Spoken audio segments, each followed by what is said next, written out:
everybody. So as you can see, we have something new on the table. This is well, it's not new, it's actually quite old.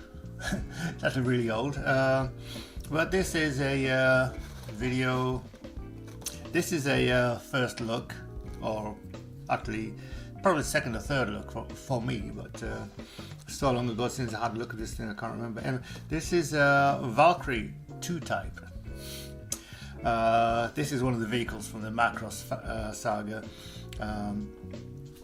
Those of you who have seen Macross, the Japanese animated series, which was something that came about probably inspired by, or in spite of perhaps Gundam, or maybe Transformers, because these vehicles are more Transformer than the giant robots. Well, they are both really. Anyway, this is basically the Valkyrie Type 2 in 1/4/4 scale, VF1A, VF1J, VF1S versions apparently you can make of this. This is a kit made by IMAI, a manufacturer I first discovered back in the early 1980s actually, when I the first anime giant robot kit I ever got, which was a Megaro Zamak thing. I think that cartoon really just existed to sell the toys or the model kits. Let's see if we can get one in the picture over here. Is that it? Anyway, if you see it, great. If you don't, tough. The cover of this box, which is an upright box, shows two images. The Valkyries of the Macross saga are interesting in that they have three modes. You've got the robot mode, which is this. You've got the half robot, half plane mode, which is the one at the top there, and then you've got the there is a picture of one here. You've got the airplane mode, as you can see over there. So these vehicles, I may be wrong or I may be right. These vehicles appear to have been inspired by the F-14 Tomcat, in that, like the F-14 Tomcat, they have swing wings, and the cockpit is like a similar double. Basically, it's like a slightly smaller, lighter Tomcat that can transform into a giant robot, which we all love, don't we? Anyway, so that's the cover there. So from what I understand, you can make both versions in this kit. So there's basically two kits in here, one for that, one for this. And there you go. So the thin end shows you basically the same information as the cover. Valkyrie 2 type. Over here in my 49 it says. I'm not sure what 49 means, but anyway, that's a number. Anyway, probably the model number is B-1240-400. On this side you have a description of what the vehicle in the show can do. Get the reflection out of the way. Does it work? So basically it converts from the airplane to the half robot thing, legged thing, to the Gerwalk holding the machine gun, to the full giant robot system. On the other side, same as on the other short end, same as the other short end. On this side, it shows you what I believe to be the three different marking options. You've got the that type, which has a different head. This type, I think they all have different heads actually. Can you see that? And then, yeah, so basically you've got the giant robot version and the Gearwalk version, I believe it's called. On here, Macross, blah, blah, blah, in Japanese. Now we're back to the front. What's inside the box? Let's take a look. Now I can't tell you. Let's weigh it down, shall we?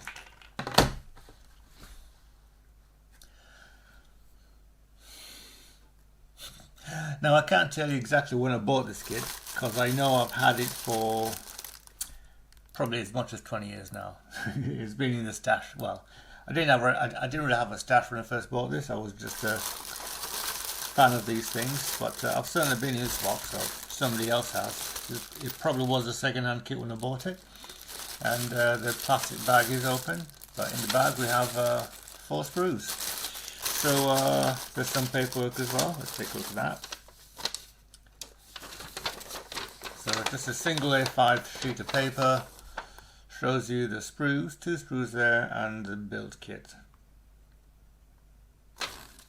And on the back you have the build instructions, which are exactly what you see there. So assembling the gearwork type, assembling the gearwork Valkyrie over here.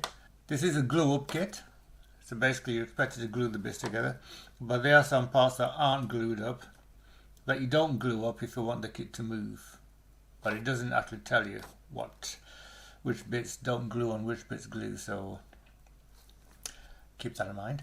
Down at the bottom half of the page we have the Batroid Valkyrie, and yeah, so it shows you here VF1S, VF1A, so you got 3 different head types, as you can see right there. And so we're building up this giant robot. A quick and simple kit. So that's the instruction manual complete. There you go. Right, put it there for the time being. Let's dive into the plastic. And but before we go there, we have a tiny little decal sheet here. The UN Spacey, lots of little those there, 4 of those little Macross symbols, which are, anybody who's watched Macross will be familiar with those things there, and skull and crossbones there, aping, very similar to some of the American symbols on it's very similar to some of the symbols on the Tomcat. There's the skull and crossbones versions. Basically, there's a group of a squadron, I think. I don't know exactly what it is, who use a similar logo. Can we see it here? Maybe. Yeah. If not, I'm going to look silly, but hopefully I can find it. But that is the entire decal sheet. So the plastic, and what little there is of it. So first one off the top is sprue G, and this is the clear part, tinted glass. So this has a bit of a grey tint, as you can see. I don't think it looks very nice actually.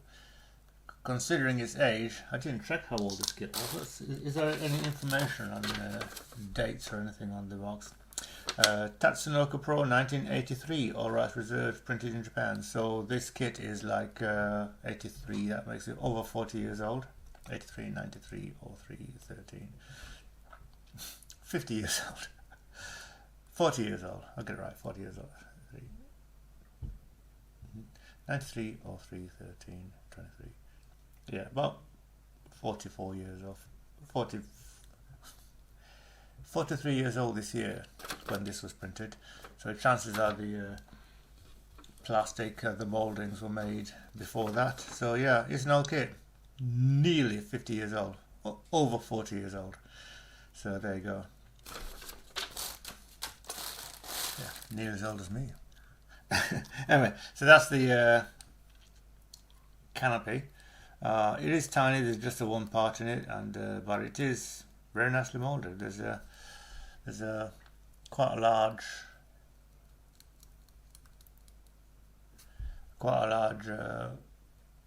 what do you call it, panel line between the 2 clear parts, so masking this shouldn't be difficult, even though it's very tiny.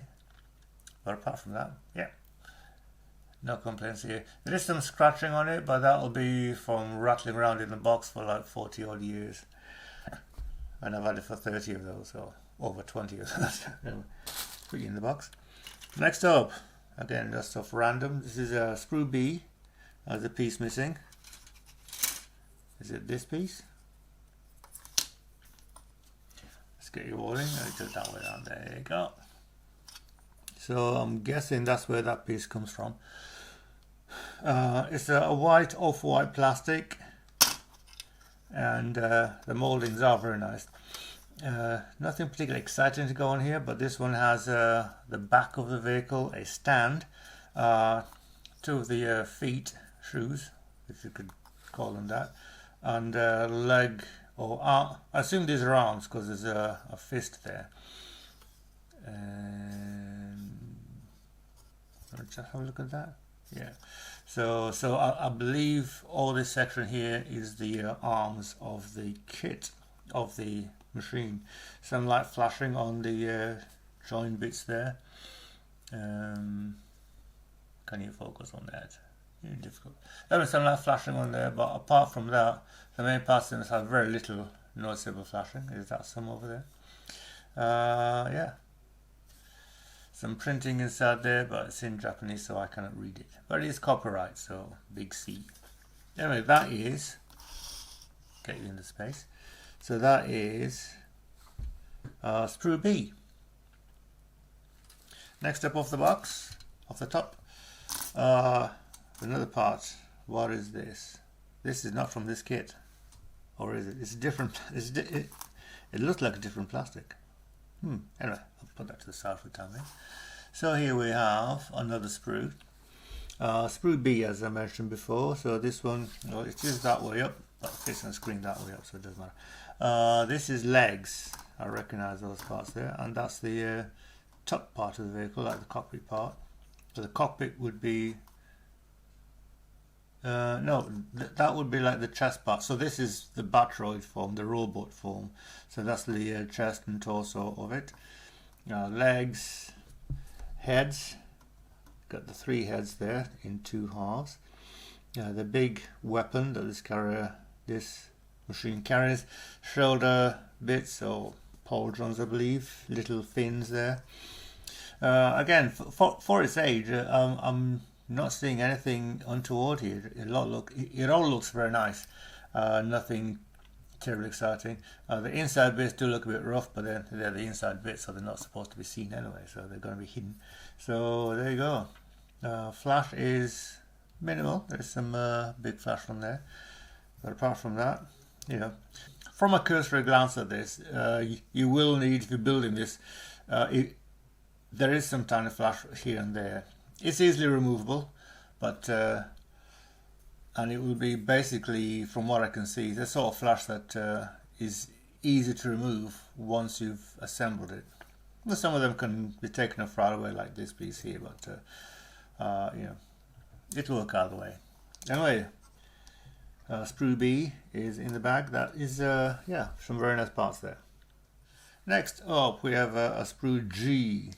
This is This is the part of the gearwalk version. You can tell that because it's got the little wings, the swing wings, so they are working swing wings. Legs, I believe. It could be arms, I think they're legs. And that's like the part of the aircraft. So this part stays the same in this mode as in the airplane mode. But this will be like the back of the vehicle with the legs coming down below it.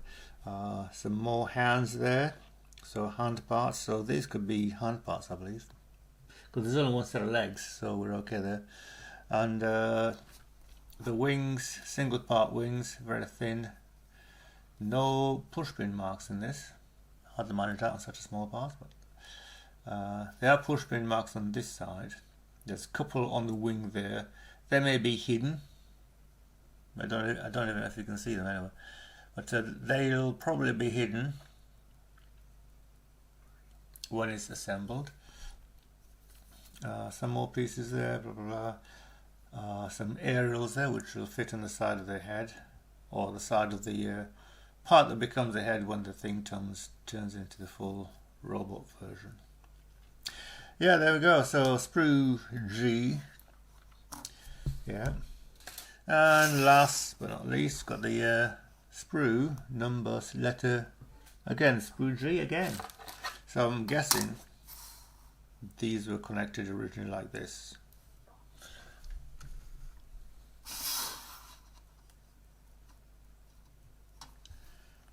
So basically we've taken apart to fit in a small box. So this is like sprue G cut in half. So there's 2 sprue Gs. We've got another stand here. Some more, these are arm parts, I believe. Let's get you out of the way, get you back in. Some more arm parts, I believe, and another weapon, cockpit section, some more feet and some other connection pieces. These would be the intakes of the engine. Our little pilot figure. It's a little seated pilot figure there, and this little square piece here, I believe that's some sort of exhaust port that you see at the back of the vehicle or behind the vehicle in this particular mode, in the half airplane, in the gearwork mode. Excuse me. So yeah, so we have a standard, another standard as I mentioned already. Again, straightforward, simple, nothing terribly exciting, and nothing to be disappointed by. This particular franchise, the Macross saga, is one that I've been quite a fan of for quite a while. I believe the first time I saw it would have been when a friend of mine lent me some anime tapes on VHS, or copied fan subtitle. And this would have been there. Macross Do You Remember Love, I think, is one of the movies. I'm not sure if they did a TV series first or if they made a movie first. I'm not certain, but I know that Memories of Macross, I think there's a movie there. After I saw that, I bought, it became available, when it became available here in Britain, Macross 2 on VHS. Well, I bought one tape, so I haven't seen the whole thing, but it was dubbed into English and not very well, in my opinion. Could have been a lot better, but yeah, the dub exists. It wasn't too bad, not my favourite. Then after that, I found another show that came available here was Macross Plus, which was probably the best thing I've seen in anime in a very long time, that one. I bought the VHS cassettes, then DVDs came available, so I bought the DVDs as well. And surprisingly or annoyingly or oddly enough, the DVDs, so basically there's two DVDs in the box set, well, two sets of DVDs. One's got the series, the original video animations. It's like a mini series. It's about 4 or 5 episodes. Goes on for over nearly 4 hours, quite long, and very well told, comprehensive story there. And then you got another DVD, which is the movie. So basically, the whole thing compressed into a 90-minute film. And the two DVDs with the OAV on it, the miniseries, if you like, are printed wrong. So one says part 1 and 2, the other one says part 3 and 4. But if you put part 1 and 2 to play it, you get part 3 and 4, and vice versa. So, bit of an odd thing, mistake, mislabeling, but I guess it happens. Though it's the first time I've ever seen something like that. So anyway, Macross Plus, Macross, just Macross, this one. The Valkyrie Tab 2 by IMAI. It's a Tatsunoko Productions, it says or somewhere here. Let's have another look, see if I can find any dates. Nope.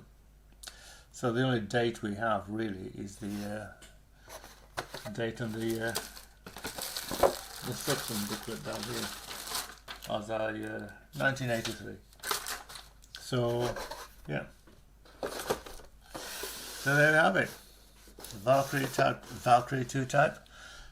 Kit of 2 kits in 1/4/4 scale. Yeah, that's it. Just a quick one today. A quick one this Friday, First Look Friday. And yeah, thank you for watching. If you enjoyed what you see, tell your friends. Probably give it a thumbs up as well. If you don't like what you see, tell me why, so I can and help me to make a better video for next time.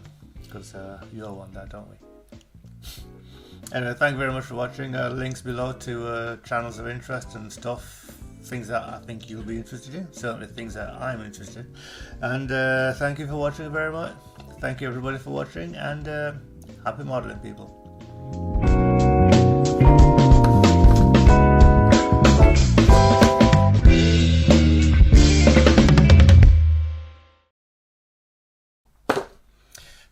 So no DVD extras on this one. Yeah, let's go straight to the end, if you're still here. Stop stuff. Okay then. Stop you.